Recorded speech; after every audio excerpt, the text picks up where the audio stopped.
हाँ, तो मैं तो आपका ये तीसरे महीने आ रहे हैं ना। हाँ, तो लगभग 2 महीने से इलाज चल रहा है। आपकी जो नाड़ी बता रही है वो ये बता रही है कि एक तो आपका जो दर्द वाला पार्ट था, जो मांसपेशियों में दर्द हो रहा था, वो पहले के मुकाबले इस वक्त काफी कंट्रोल्ड है। लेकिन आपकी नाड़ी ये भी बता रही है साथ में कि आपकी बॉडी का एनर्जी वाला जो पार्ट था वो बीच में जो काफी बेटर हो गया था, इस वक्त तो थोड़ा सा डिमिनिश गया हुआ है कुछ दिनों से। जो नाड़ी बता रही है, क्योंकि मेरे को उसमें आपके पित्त का उद्वेग दिख रहा है और वो बहुत ज्यादा पुराना नहीं दिख रहा, 8-10 दिन पुराना या 15 दिन पुराना मैक्सिमम दिख रहा है।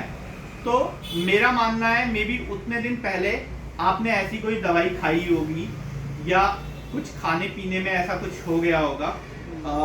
आपने कोई और दवाई वगैरह खाई है? बुखार की खाई है। अच्छा, बुखार की खाई है।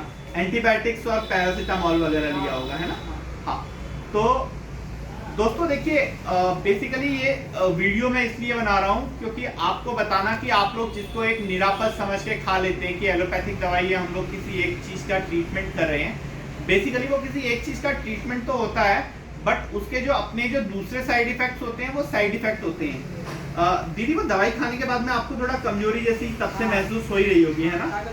क्योंकि देखिए उसके बाद में इनका पित्त वाला पार्ट मेरे ख्याल से उदीर्ण हो गया है, उसके बाद में गैस्ट्रिक वाली सिचुएशंस भी बढ़ गई हैं।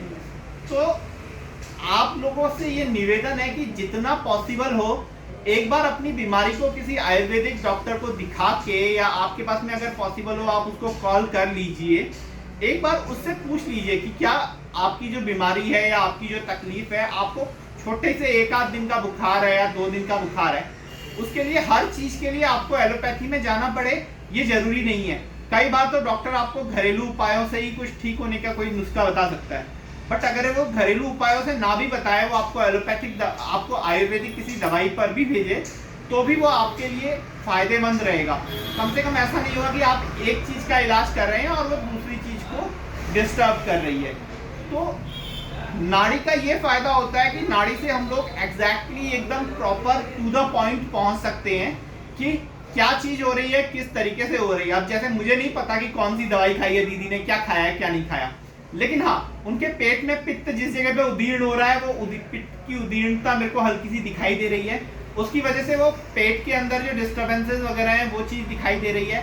साथ में जो उनकी बॉडी में कमजोरी आ रही है, उन सब चीजों को हम लोग धीरे धीरे मतलब एक एज्यूम करते हैं, जैसे एक इन्वेस्टिगेटर पूरी की पूरी एक रिपोर्ट बनाता है, उस तरीके से हम लोग को इवेंट्स को जोड़ना होता है।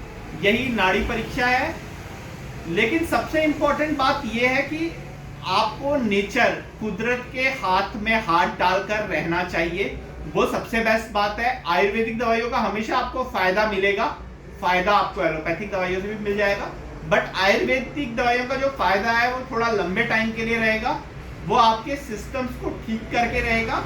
दूसरी चीज, एक चीज के साथ में दूसरी चीज डिस्टर्ब नहीं होगी, जबकि अंग्रेजी दवाइयों में ये वाली चीज हो जाती है कि हम लोग एक चीज का इलाज करते हैं और कई बार उसके साइड इफेक्ट की वजह से, कई बार क्या अक्सर ऐसा होता है कि उसके साइड इफेक्ट की वजह से दूसरी कोई चीज हो जाती है।